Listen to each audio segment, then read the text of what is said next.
Hi everyone, I'm Angie from Elite Sport Dogs, and I'm here today to talk a little bit about my training philosophy, kind of the overall way that I train dogs, why I do what I do, and the theory behind why it works. So it's always been very important to me that the dogs work with us because they want to work with us, not because they have no other choice in the matter. So because of that, my system is primarily a reward-based system. So with that said, it's not that I don't use pressure at all in my training, because I do. I think pressure is a key component of any good training program for a number of reasons. For one, our dogs are going to encounter some form of pressure in their everyday lives, especially if they are hunting dogs, whether we like it or not, and we cannot protect them from that. But what we can do is we can teach them how to cope with small amounts of pressure so that they deal with it in a good way and they don't end up traumatized by it. The other reason is that it is next to impossible to reliably train a dog in all situations all the time without the use of pressure.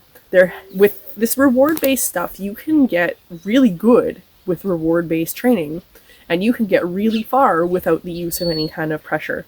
But you cannot ever eliminate it completely. There always has to be some kind of obligation to the behaviors, and that is very important. So there's two major problems that people tend to encounter with most reward-based systems. So when we think reward-based training, we think okay, the dog does the behavior, we give the dog a piece of food or a toy or whatever it is we're using, and then we reinforce the behavior. So for some behaviors, this style of training works really, really well. So if we have the dog in front of us, we want that dog to sit, we've asked the dog to sit, the dog sits, we give the dog a piece of food, we've rewarded the dog is more likely to repeat that behavior in the future. Where it gets tricky, however, is if we now want to add some distance to this sit. So if I want my dog to be 40 feet away from me, and I ask the dog to sit, and the dog sits, well, I need to be able to reward that dog within half a second, with it still sitting, in order for that reward to actually have been effective and reinforce the behavior that I want it to reinforce. So in order to reinforce the dog with that style of training in that situation, I'm going to need to run over there as fast as I can and shove food in the dog's mouth or give it a toy or whatever within half a second. And there's no way, if I go bolting over to that dog to go shove food in its mouth, it's still going to be sitting and doing the behavior that I'm trying to reward it for by the time I still get there. The other problem with it is that sometimes behaviors are simply incompatible with that style of training. So with our retrieve behaviors in particular, the dog has some kind of retrieve item in its mouth. And what happens if we try to reward the dog with either a food or a toy reward, they have to actually spit the retrieve item in order to take the reward. And what ends up happening is, because of that fraction of a second difference in timing, we've now started rewarding the dog for spitting the item rather than rewarding them for holding the item, which is exactly what we're trying not to do. So in those situations, just the traditional dog does behavior, we give it a piece of food, it doesn't work. The other problem that a lot of people tend to encounter with their reward-based training is that the dog then becomes dependent on the presence of the reward in order to do the behaviors. Now, this is a big problem, and it's actually one that can be very tricky to overcome, but there are things that we can do about it. But we've seen these people all the time, right? They come out and they've got their treat bag, they've got their dog, or they've got their toy or whatever, and they get the dog all wound up. They're like, "Hey puppy, you want to play?" And they get the dog all wound up, and then they ask the dog, sit, lie down, whatever obedience behaviors they're going to ask the dog to do, they ask the dog to do. The dog does it beautifully, and everything's all fine and good. The minute they don't have that reward present, the dog is just you've got nothing I want. Why the heck would I listen to you? I've got better things to do. I'm out of here. And the dog will not work without the presence of those rewards. And we need our dogs to listen all the time, not just when we have rewards on us. So, one of the things that I utilize quite heavily in my training programs is what's called classical conditioning. So classical conditioning was most famously described by a Russian scientist by the name of Ivan Pavlov. And many of you are probably familiar with his experiment that he did on salivatory responses in dogs. And he had an automatic feeding system set up that would dispense food and after the sound of a tone, like a bell, whatever. So the dogs would hear the bell and the food would drop. The dogs would hear the bell, the food would drop.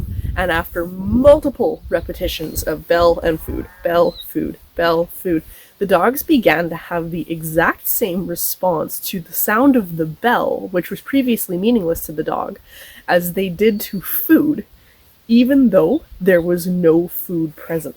And it's really important to note that this response is completely involuntary. The dog does not make the choice to do this. The brain just does it all by themselves. So the brain hears the bell, and their dopamine levels will spike. They'll start to salivate. The dog has no choice. It just happens to them automatically.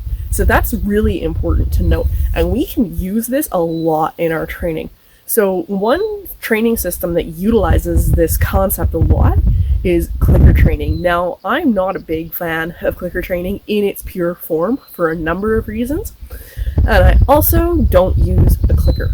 But that concept of pairing a meaningless sound to something that is meaningful to the dog can be very, very powerful. So in clicker training, you'll condition the dog to the clicker. But I use my voice. And the reason for that is because clickers, you have to keep track of the darn things.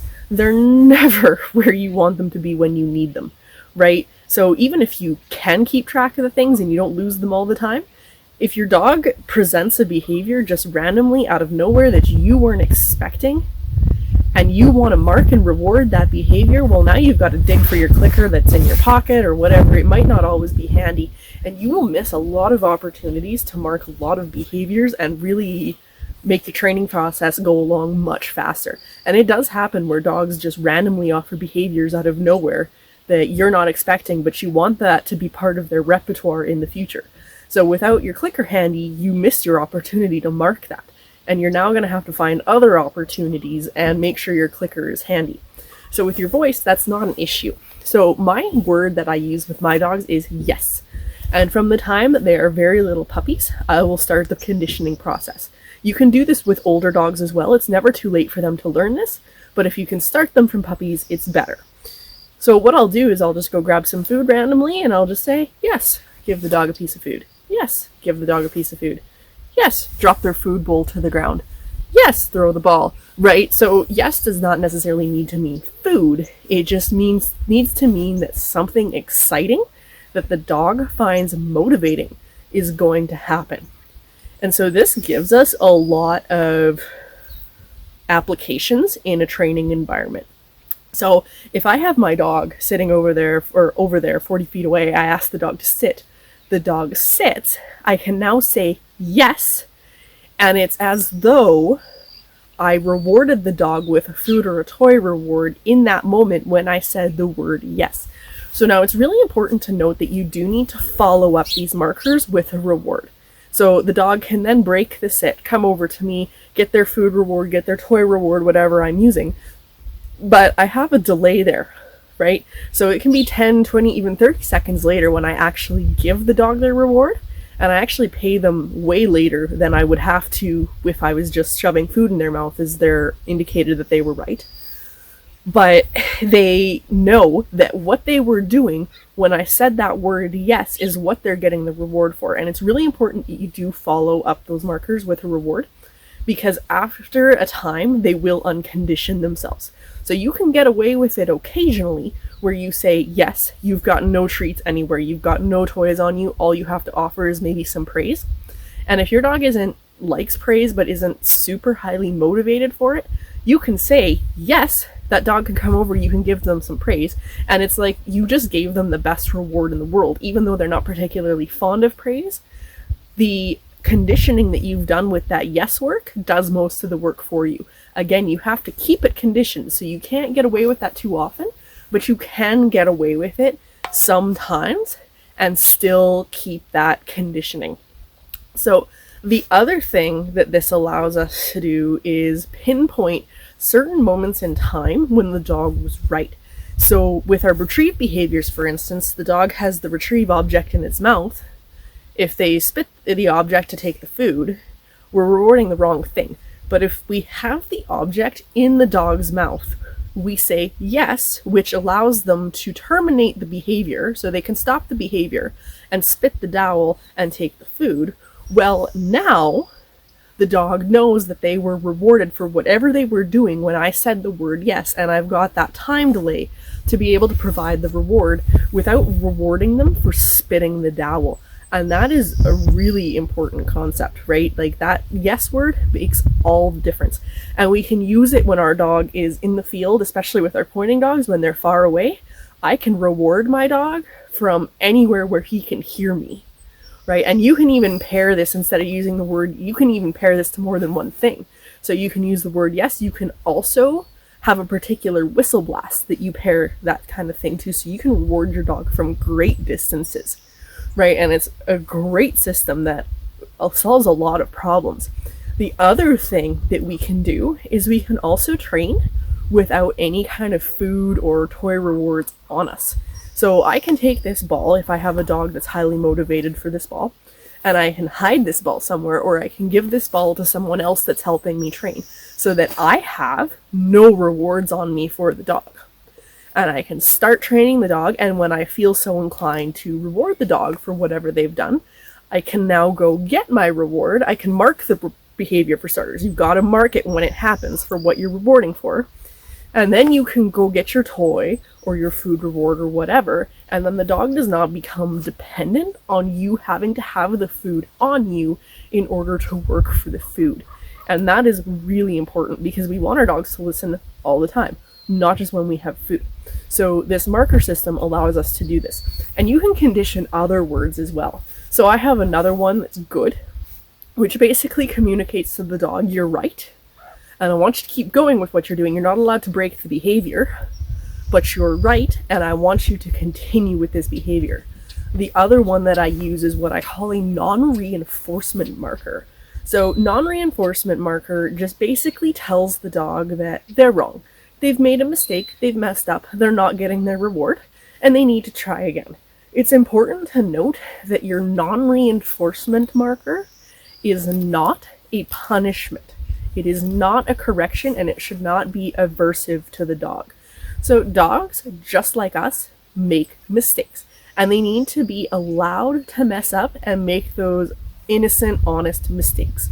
Because if we start correcting them for making mistakes, what happens is the dogs start getting careful, and they're not going to put as much energy into their behaviors, because they're going to want to wait for very detailed instructions from you, because they're afraid of making a mistake, because they don't want to get the correction. And we don't want to see that. We want to see the dogs putting lots of effort into things, but in order for that to happen, they need to be allowed to make honest mistakes. So honest mistakes are totally different from outright defiance, which is where you would use a correction. So if you have a dog that you have done something with thousands and thousands and thousands of times with, you know that dog knows exactly what you've asked them to do, and they are making a choice not to comply with it, that is where you would use a correction.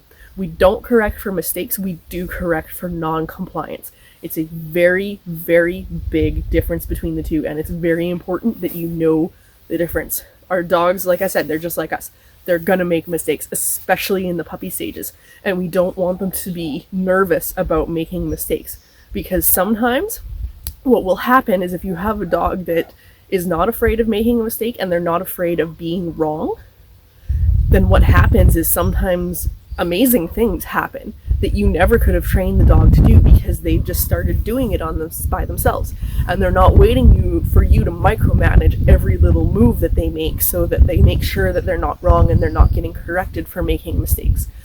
The other place where we're going to need to use corrections is for a dog that is doing self-reinforcing behaviors that we don't want them to be doing. So if you have a dog that loves to chase squirrels, and squirrel chasing is just the best thing in the world, we are going to have to use a correction in order to stop that behavior. So there's a bunch of other things that we're going to have to do in that as well, but you're never going to get the dog to stop chasing squirrels through non-reinforcement. So the act of chasing squirrels in itself feels really good. Dogs enjoy chasing things. They can never catch a squirrel in their lives, but the act of just chasing that squirrel is what feels good.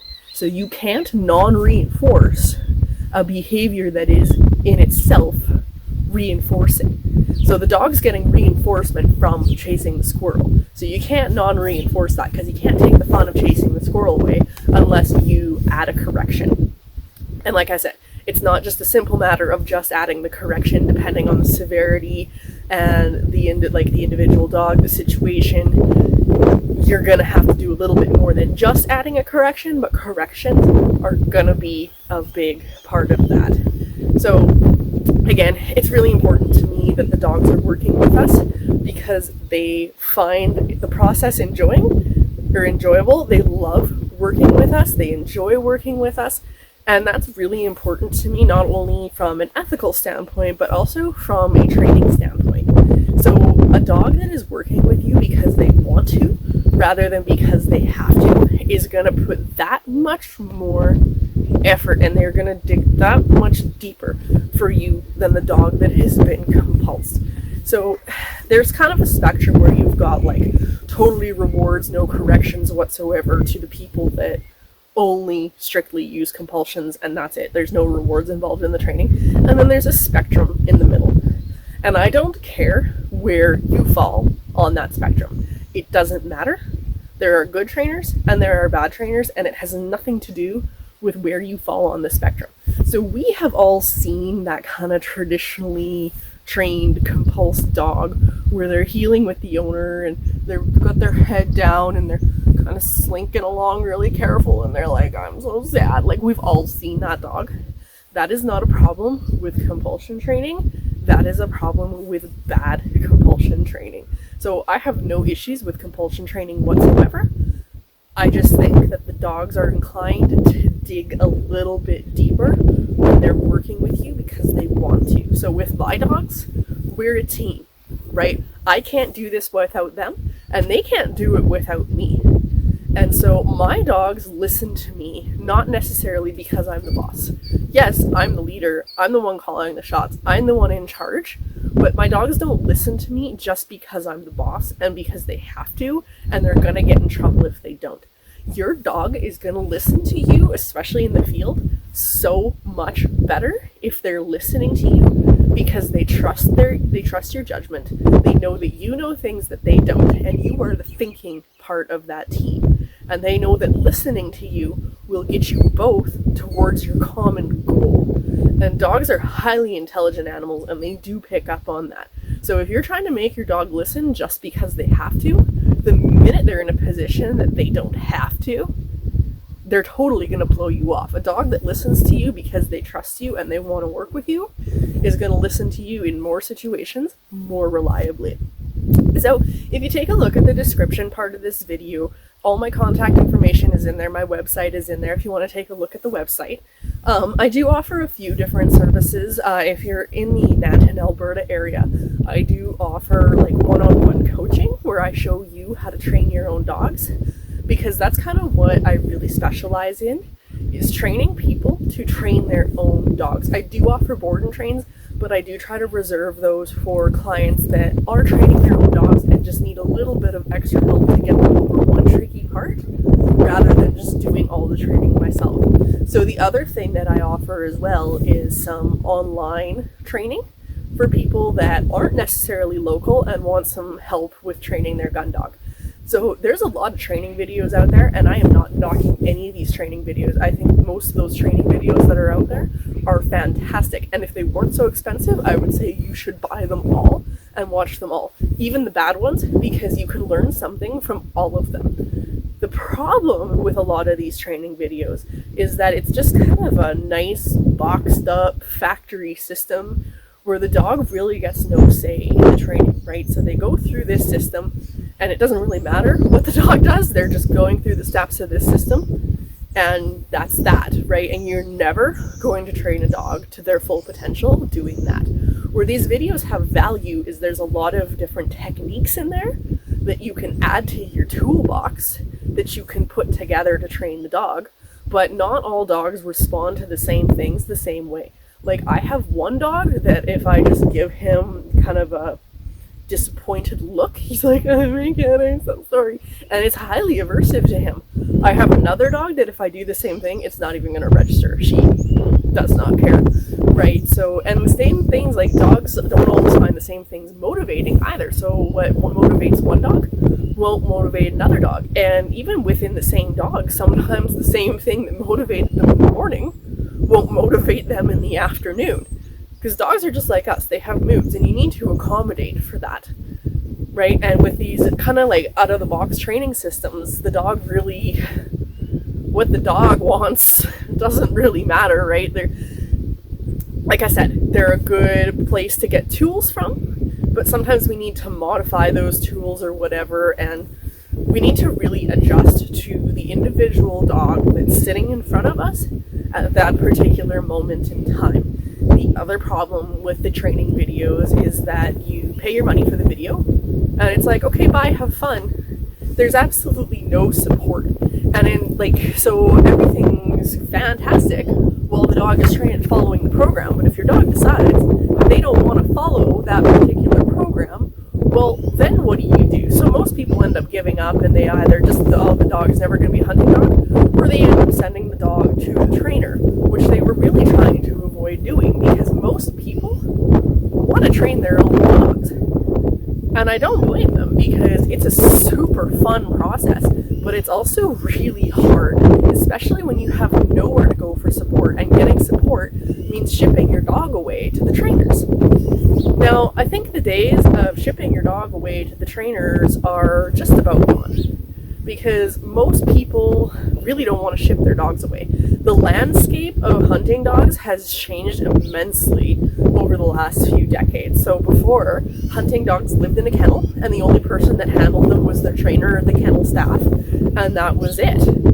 Most of our hunting dogs now are hunting dogs / family pets, and people's dogs really mean a lot to them, and most people do want to do the training themselves, but it is very hard.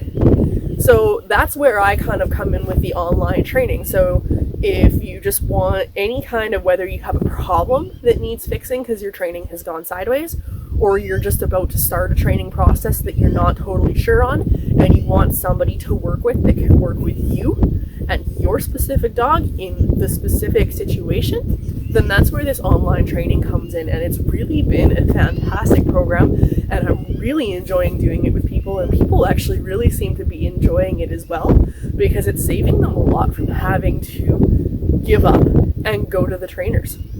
So I hope this video was beneficial to many of you. Like I said, all my contact information is in the description of this video, so do not hesitate to contact me if you have any questions, or look on my website on the online gun dog training tab.